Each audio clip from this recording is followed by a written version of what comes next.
Hai sahabat sehat, jumpa lagi dengan saya Dr. Agus Sunata, SPOG. Saya adalah dokter spesialis keberadaan kandungan di Rumah Sakit Profesor Dr. Weset Johannes. Hari ini kita akan membahas topik menarik yang sering terjadi pada seorang wanita, yaitu menopause. Apa itu menopause? Kita lihat video berikut ini.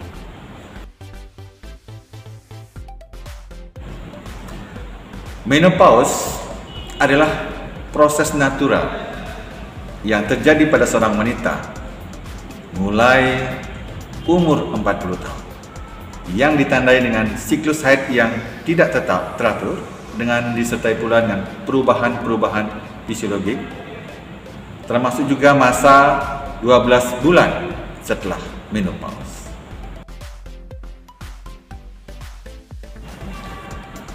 Proses menopause diawali sebelumnya dengan masa perubahan, masa transisi dari perimenopause, kemudian perimenopause, ya, puncaknya menopause, dan setelah itu adalah pasca menopause. Definisi WHO, kalau perimenopause itu adalah 2-8 tahun sebelum menopause dan 1 tahun setelah berakhirnya haid. Menopause sendiri ada 2, yaitu menopause alami, yaitu tidak haid selama 12 berturut-turut pada usia 40 sampai 56 tahun, atau bisa dilakukan pemeriksaan kadar hormon follicle stimulating hormone atau FSH lebih ada semangat 40 ml per ml, atau estradiol kurang dari 20 pikogram per mililiter. Yang kedua, menopause prematur. Menopause prematur adalah tidak haid selama 12 bulan berturut-turut pada usia kurang dari 40 tahun dan kadar hormon sesuai dengan keadaan menopause.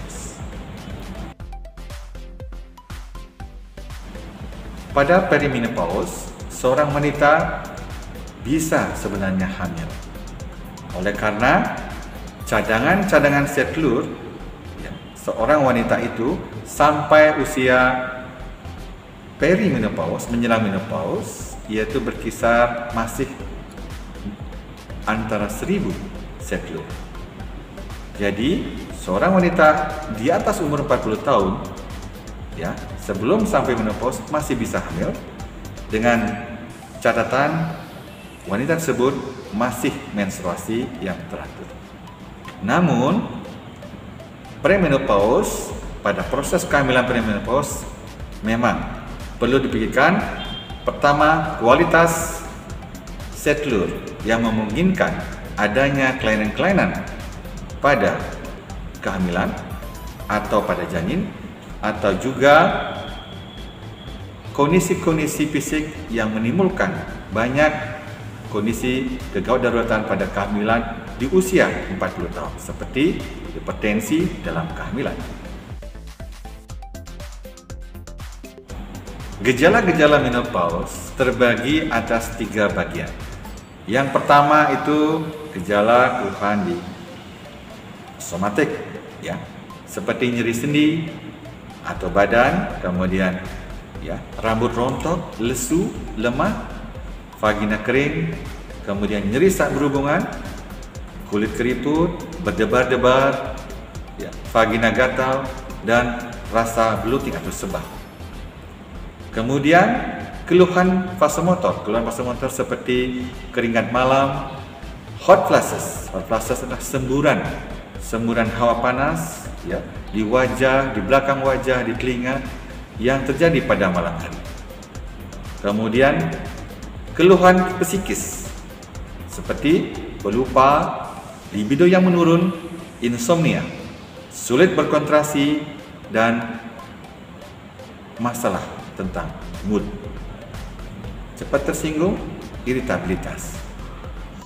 Keluhan Yang lain seperti gangguan seksualitas oleh karena menurunnya hormon estrogen seperti berkurangnya rambut pubis, ya, mengecilnya organ-organ intim, kemudian mengecilnya payudara, kemudian pH vagina yang jadi basah, jadi infeksi, kemudian sel-sel epitelnya tipis dan terjadi infeksi saluran kemih. Itu menyebabkan nyeri senggama yang dikenal dengan dispareunia. Gangguan vasomotor tadi, kemudian kemampuan seks pasangan yang menurun, itu yang menyebabkan aktivitas seks berkurang. Penyakit yang rentan terjadi pada menopause adalah yang pertama, osteoporosis, artinya pengeroposan tulang yang hampir risiko kematiannya 8,4 sampai 36%. Kemudian yang kedua adalah stroke, ya, penyakit kardiovaskuler itu hampir 40 sampai 50% menimbulkan kematian. Kemudian infeksi, kemudian demensia dan malignansi atau keganasan yang terjadi pada jangka panjang menopause. Ibu-ibu yang menopause dianjurkan betul menjaga kesehatannya dengan melakukan gaya hidup sehat, seperti ya, tidak merokok dan berolahraga minimal 30 menit sebanyak 3 kali seminggu. Diet yang sehat untuk wanita menopause terdiri dari atas kaya serat, kemudian buah-buahan, sayur-sayuran, protein seperti ikan 2 kali seminggu. Diet yang rendah garam, minimal kurang dari 1 sendok teh garam per hari.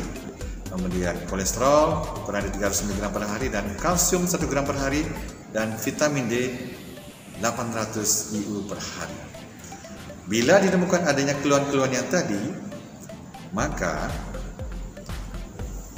wanita menopause yang berkeinginan untuk menggunakan terapi hormon atau tidak. Apabila tidak menginginkan pengobatan secara hormonal, maka disarankan untuk melakukan kesehatan seperti tadi. Untuk hormonal nanti akan dievaluasi apakah ada kontraindikasi, ada masalah-masalah kesehatan yang memungkinkan yang tidak diberikan terapi hormonal, seperti adanya kanker rahim atau endometrium, adanya kanker payudara, gangguan fungsi hati, perdarahan, pervaginam yang tidak jelas penyebabnya, kemudian ada penyakit tromboemboli, kemudian penyakit jantung koroner, angina, ada penyakit infak miokard ataupun meningioma. Apabila ditemukan kontraindikasi tersebut, maka ditawarkan untuk melakukan terapi alternatif seperti pengobatan dengan fitoestrogen dan vitamin dan mineral. Kalau tidak ada indikasi kontraindikasi yang absolut, maka di penyuluhan dan pemeriksaan dasar seperti bagaimana terapi hormonal yang diberikan serta pemeriksaan dasar yang memegang peranan penting untuk memulai terapi hormonal tersebut. Pemeriksaan seperti adanya keluhan, riwayat penyakit, riwayat keluarga, riwayat kegiatan seksual. Kemudian faktor-faktor risiko menopause seperti apakah pernah mengalami operasi pengangkatan indung telur atau ovarium, pernah melakukan pengangkatan rahim atau histerektomi, atau pernah menerima suatu kemoterapi atau kemoradiasi.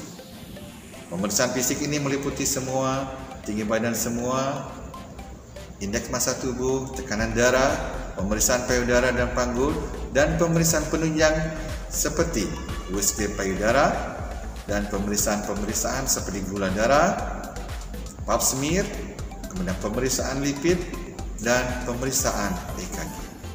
Pemeriksaan lain seperti pemeriksaan fungsi hati, fungsi daripada tiroid, ya, body mass index, disesuaikan dengan pasien kebutuhan. Apabila ditemukan kontraindiasi relatif seperti penyakit-penyakit migrain, epilepsi, riwayat kanker pada dalam keluarga, atau adanya penebalan dinding rahim, kemudian adanya batu empedu, ada tumor rahim, mioma uteri, penyakit endometriosis, dapat diberikan pengobatan selama lebih kurang 1-3 bulan atau lebih. Kemudian apabila pasien yang sudah dilakukan perawatan rahim, hysterectomy, maka dilakukan terapi hormonal estrogen saja tanpa hormonal progestin. Apabila rahim masih ada, bila pasien masih haid, dapat diberikan hormon hormonal, pemberian hormon 2 hormon, dan kalau sudah menopause tersebut, wanita menopause itu tidak haid, maka diberikan terapi hormon yang kontinu terus-menerus. Pemberian terapi hormonal ini awalnya dilakukan selama 1-3 bulan, dan setelah ibu-ibu setelah menggunakan terapi hormonal ini dalam jangka waktu 1-3 bulan, maka dianjurkan untuk evaluasi terkait dengan kemungkinan adanya toleransi atau efek samping yang timbul. Apabila keluhan tidak berkurang, kita menaikkan dosis daripada terapi hormon tersebut. Dan apabila keluhannya berkurang, perlu diperiksa adanya efek samping. Jika ada efek samping, toleransi pada pasien, maka pengobatan terapi hormon ini bisa dihentikan. Jadi, ibu-ibu yang sudah mengalami menopause, pengobatan hormonal itu bersifat individual. Dinilai dari dosis yang diberikan dan dapat mengurangi keluhan tersebut. Kemudian diturunkan sampai dengan dosis minimal yang dapat mempertahankan efek dari pengobatan tersebut. Sekali lagi, preparat hormon progestin dipilih yang bersifat tidak androgenik dan tidak merusak mineral yang ada di tubuh tersebut, dan memberikan proteksi terhadap kardiovaskuler dan menghindari terjadinya peningkatan tekanan darah. Jadi, ibu-ibu yang sudah yang ada keluhan pada masa-masa menopause dan baik itu perimenopause, menopause dan pasca menopause, perlu dilihat apakah ada risiko dan ada keuntungan dalam pengobatan terapi hormonal. Jadi, ibu-ibu yang sudah menjelang perimenopause adalah siap menerima datangnya menopause, karena proses menopause adalah proses natural alami. Kesiapan menjalani proses menopause, ada apa tidak ada keluhan, tentunya bisa konsultasi dan bisa datang ke poliklinik Obgyn Rumah Sakit Prof. Yohanes. Kemudian adanya keluhan-keluhan tadi, harapan kita bisa berkurang dengan pencegahan, pengelolaan gaya hidup sehat, kemudian pengobatan terapi hormonal untuk yang ada keluhan menopause. Demikian tadi topik hari ini, menopause hari ini. Nah, mungkin ada ibu-ibu ada mungkin pertanyaan-pertanyaan, bisa memberikan pertanyaan langsung ke rumah sakit kami, ataupun bisa menuliskan pertanyaan di kolom komentar di bawah ini. Sekian dari kami, salam sehat.